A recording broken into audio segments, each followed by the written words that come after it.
যখন তোমাকে নিয়ে কেউ মজা করছে, তোমাকে নিয়ে কেউ হাসি ঠাট্টা করছে, সব বন্ধুবান্ধবের মাঝখানে তুমি উপহাসের পাত্র হয়েছ, তোমার নিজেকে মনে হচ্ছে তুমি অপমানিত বোধ করছো।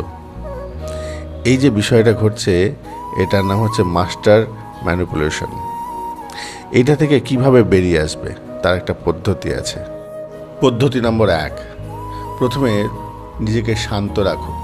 নিজেকে শান্ত রেখে যে তোমাকে নিন্দা করছে বা তোমাকে নিয়ে মজা করছে তার দিকে একভাবে তাকিয়ে থাকো, আর মৃদু মৃদু একটু মুচকে মুচকে হাসতে থাকো। দেখবে একসময় সে নিজে নিজেই বিরক্ত হবে। বিরক্ত হয়ে মনে মনে ভাববে, আমার কাজটা বিফল হচ্ছে না তো।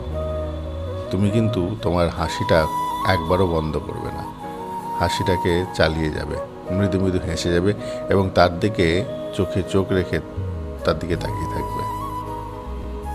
দ্বিতীয়, সে যখন কথা বলতে বলতে বলতে বলতে কথাটা বিশ্রাম রাখবে বা কথা বলা শেষ হবে, তখন তুমি মৃদু হেসে বলবে, তোর কথা শেষ হয়েছে, আর কিছু বলবি? যখন সে আবার বলতে শুরু করবে, আবার পুনরায় তার কথা শেষ হওয়ার পরে বলবে, তুই আর কিছু বলবি, আর কিছু বলার আছে?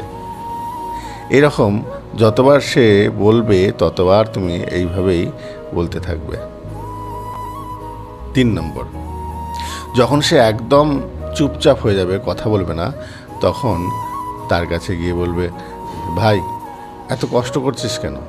এত কষ্ট করতে হবে না, শান্ত হ, মাথা ঠান্ডা রাখ, তোর এই আজে বাজে কথা কেউ শুনবে না, বলে মিষ্টি হেসে তার কাছ থেকে চলে আসে। এই হলো ওই মাস্টার ম্যানিপুলেশন থেকে বেরিয়ে আসার একটা বিশেষ প্রক্রিয়া।